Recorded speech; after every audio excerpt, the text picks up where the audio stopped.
खेती से जुड़ी रोचक जानकारियों के बारे में जानने के लिए आप हमें सब्सक्राइब करें।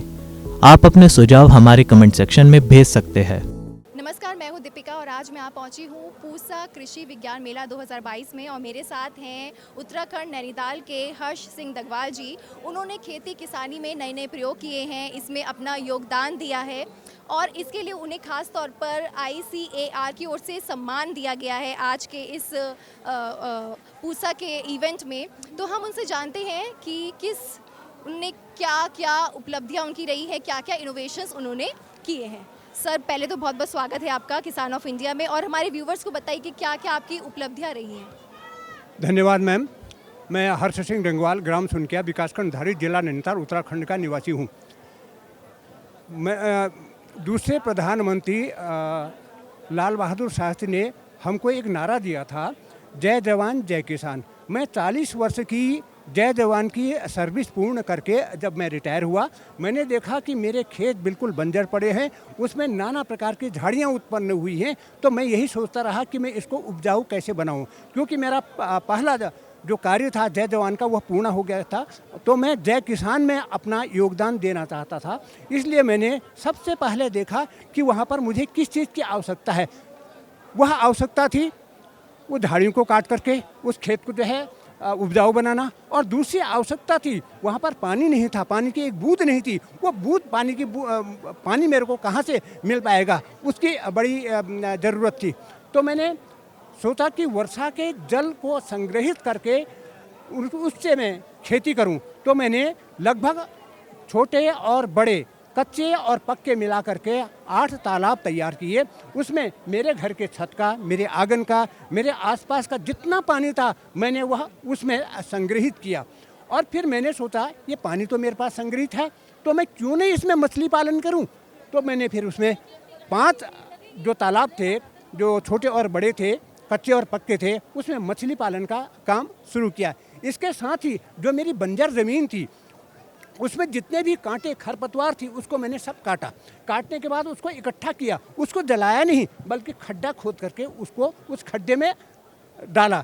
तो मैंने सोचा कि मैं इसी खरपतवार से क्यों ना जैविक उर्वरक तैयार करूं।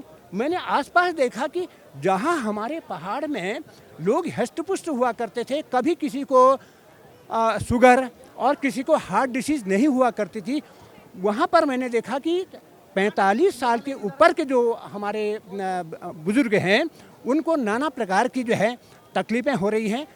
तो मैंने ये सोचा कि इसका कोई न कोई कारण होगा। जब मैंने अध्ययन किया, जब मैं फील्ड मैंने भ्रमण किया, तो मैंने देखा कि अंधाधुंध रसायन का प्रयोग किया जा रहा है। पहले दिन रसायन का प्रयोग होता है और दूसरे दिन उस फसल को हम बाज़ार में भेज देते हैं। वही बाज़ार में गई हुई फसल को हम खरीदते हैं और उसी को अपने उपयोग में लाते हैं। तो इसका मतलब ये है कि इनडायरेक्टली हम सब्जी की जगह है, अनाज की जगह है, फल की जगह है, वह जो है इंसेक्टिसाइड खा रहे थे। तो मैंने यह निर्णय लिया, चाहे मुझे प्राइज़ मिले या ना मिले, मैं इंसेक्टिसाइड का प्रयोग नहीं करूंगा, मैं पूर्ण रूप से जैविक खेती करूंगा। यह मैंने निर्णय लिया, यह मैंने संकल्प किया। तो इसके लिए मैंने जैविक कंपोस्ट की तैयारी की, जैविक कंपोस्ट बनाए, उसमें गोबर की खाद को डाला। गोबर की खाद को सड़ाने के लिए मैंने केंचुए डाले और इसके साथ साथ मैंने अपने उस खेत में सेब, खुमानी, आड़ू, पुल्लम, कीवी के पेड़ लगाए।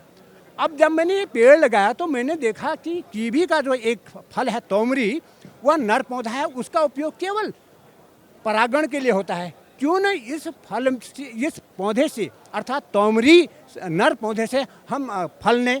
तो इसलिए मैंने एक अपनी युक्ति के द्वारा उससे फल लेने शुरू किए। तो आज मेरा जो है नर पौधा है वह भी मुझे फल देता है और मेरे पूरे जो चाहे नर पौधा है चाहे मादा पौधा है उससे मुझे फल मिलता है। तोमरी परागण का काम भी करता है और दूसरा फल भी देता है। इसके साथ साथ मैंने ट्री टमाटो, जिसको टमारोला बोला जाता है, उसके भी पौधे मैंने बनाए हैं। मैं किसानों को उसका पौधा वितरण भी कर रहा हूँ। इसके साथ साथ मैं ड्रैगन की खेती भी कर रहा हूँ, लेकिन ड्रैगन की खेती मैं पहाड़ में नहीं बल्कि हल्द्वानी में कर रहा हूँ। तो मैं विशेष रूप से टमाटर की खेती करता हूँ और इसके साथ साथ आलू, प्याज, लहसुन, गोभी और सोयाबीन, राजमा, इनकी भी मैं खेती कर रहा हूँ, जिससे मुझे मुनाफा तो मिल रहा है, साथ साथ मैं अन्य लोगों को भी उसमें शिक्षित कर रहा हूँ। मैंने जैविक पाठशाला खोली है। अब तक मैं लगभग 800 किसानों को उसमें जैविक की ट्रेनिंग दे चुका हूँ। पिछले 28 फरवरी से लेकर के 5 मार्च तक मैंने एक ट्रेनिंग का आयोजन किया, जिसमें 28 महिला और पुरुष मिलाकर के दोनों को मैंने एक प्रशिक्षण दिया। मेरा उद्देश्य यह है कि मैं अपने गांव को पूरा जैविक बनाऊं। हम लोग जहर ना खाएं, बल्कि हम लोग पुष्ट और पुष्ट जो सब्जी हैं, फल हैं, उसका उपयोग करें ताकि हम हृष्ट पुष्ट रहें। हमारे पहाड़ में एक कहावत हुआ करती थी कि औरत को कभी भी स्टोर नहीं होता है, लेकिन आज मैं देख रहा हूँ कि हमारे जो औरतें हैं, जो हमारे साथ कंधे से कंधा मिलाकर के काम कर रही हैं, जो हमारी खेती की रीढ़ हैं, वह पथरी नामक रोग से ग्रसित हैं और उनको जो है ऑपरेशन के लिए जाना पड़ता है। इसके साथ साथ मैं नाना प्रकार की जड़ी बूटियों का भी काम करता हूँ और मैं जड़ी बूटी में रोजमेरी का उपयोग करता हूँ और साथ साथ जो है उसको मैं बाज़ार में भी लाता हूँ। और इसके साथ ही तेज पत्ता के पौधे हैं, उसको भी मैं बाज़ार में लाता हूँ। जी सर, अभी जैसे आपने ये सब आप उपज अपनी खेती, इन सब खेती आप करते हैं, तो इसकी जो मार्केटिंग है, इसका जो बाज़ार है, वो कहाँ पे है? इसमें कोई आपको समस्या आती है या फिर इसका बाज़ार आसानी से उपलब्ध हो जाता है?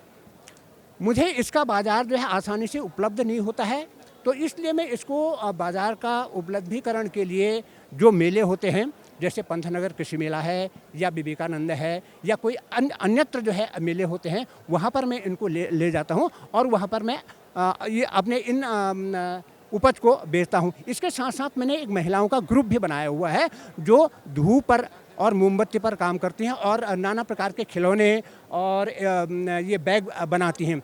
तो मैं उन महिलाओं के साथ इन अपने प्रोडक्ट को भी भेज देता हूं, जिससे मेरी जो है उपज है वह आसानी से बिक जाती है और मुझे अच्छा मुनाफा होता है। खुशी की बात यह है कि मैंने जो है समूह बनाए हुए हैं। मेरे पास 2 समूह हैं, एक है फल का समूह और दूसरा है मेरे पास जो है जैविक समूह। हमारे जैविक समूह के एक किसान को किसान श्री पुरस्कार आत्मा से मिला है। मैं चाहता हूं कि मेरे साथ जो मेरे किसान हैं वह भी आगे बढ़ें और उनकी भी उन्नत हो। मैं केवल अपनी उन्नति नहीं चाहता हूं, मैं लखपति नहीं बनना चाहता हूं, मैं करोड़पति नहीं बनना चाहता हूं। मेरी सफलता तब है जब मैं अपने पड़ोसी को, अपने गांववासी को भी लखपति बनाऊं। अगर उनके साथ मैं लखपति बनता हूं तो मुझे खुशी होगी। अगर मेरा किसान गरीब है, उसको अन्न के लिए दर दर भटकना पड़ता है और मैं लखपति हूँ, मैं ये सोचूंगा कि मेरा कार्य शून्य है। मैं दूसरे के साथ आगे बढ़ना चाहता हूँ और दूसरे को भी आगे बढ़ा करके उसकी पारिवारिक अर्थव्यवस्था को मजबूत करना चाहता हूँ। जी हर्ष जी, एक और सवाल मेरा आपसे, जो आपके किसान साथी है जो अभी आपको देख रहे हैं, हमारे व्यूवर्स किसान ऑफ इंडिया के, उनके लिए आपके ओर से क्या संदेश होगा? उन किसान भाइयों को मैं यही निवेदन करना चाहता हूँ कि समय किसी का इंतज़ार नहीं करता है, लेकिन हमको समय का इंतज़ार करना पड़ता है। इसलिए जो है आप जब भी मेले में जाते हैं, वहाँ पर तकनीकी जो भी होती है उसको सीखें, उसको अपने खेत में उसका उपयोग करें और उसको अपने साथियों को भी बताएं, ताकि जो है हम इकट्ठे आगे बढ़ सकें और हमारी उन्नति कदम से कदम मिला करके हो सके और हम जो हैं हमारी वाणी एक हो, हम कंधे से कंधे मिला करके चलें और हम साथ साथ सफलता को प्राप्त करें। यही मेरा उनके साथ एक सुझाव होगा, एक निवेदन होगा। आखिरी सवाल, ये जो आपको आज ICAR की तरफ से सम्मान मिला है, इसको लेकर आप क्या कहना चाहेंगे? यह मेरा सम्मान नहीं है। मैं ये सोच रहा हूँ कि ये मुझे सम्मान नहीं मिला है, बल्कि उन समस्त पर्वतीय किसानों को सम्मान मिला हुआ है जो मेरे से कंधे से कंधा मिला करके कार्य कर रहे हैं, जो मेरी जैविक पाठशाला में आकर के प्रशिक्षण प्राप्त कर रहे हैं। और मैं इसके साथ साथ विवेकानंद पर्वतीय संस्थान का भी आभारी हूँ कि वे हमारे पर्वतीय किसानों को आगे बढ़ाने के लिए नए नए शोध कर रहे हैं और नई नई फसल, नए नए बीज का उत्पादन करके हम किसानों तक पहुंचा रहे हैं। यह पुरस्कार मेरा नहीं है, बल्कि विवेकानंद पर्वतीय संस्थान अल्मोड़े का है और मेरे पर्वतीय किसानों का है। जी, तो आपने देखा कि किस तरह से हर्ष सिंह डंगवाल जी ने जैविक खेती को बढ़ावा दे रहे हैं। उन्होंने किसान पाठशाला खोली हुई है जहां पे वो किसानों को ट्रेनिंग देते हैं, युवाओं को ट्रेनिंग देते हैं और अपनी गाँवों में जैविक खेती को बड़े स्तर पर ले जाना चाहते हैं। वही उनका सपना है। उनका सपना ये है कि वो सिर्फ अपने किसान साथियों का भी उनको बढ़ावा दें। तो ये थे किसान ऑफ इंडिया के साथ हर्ष सिंह जी। हर्ष सिंह जी, बहुत बहुत शुक्रिया किसान ऑफ इंडिया से बातचीत करने के लिए। बहुत बहुत धन्यवाद मैडम आपका। किसान ऑफ इंडिया के YouTube चैनल को सब्सक्राइब करने के लिए नीचे दिया हुआ सब्सक्राइब बटन दबाएं और किसान ऑफ इंडिया से जुड़े सभी अपडेट्स को पाने के लिए बेल आइकॉन दबाना ना भूलें।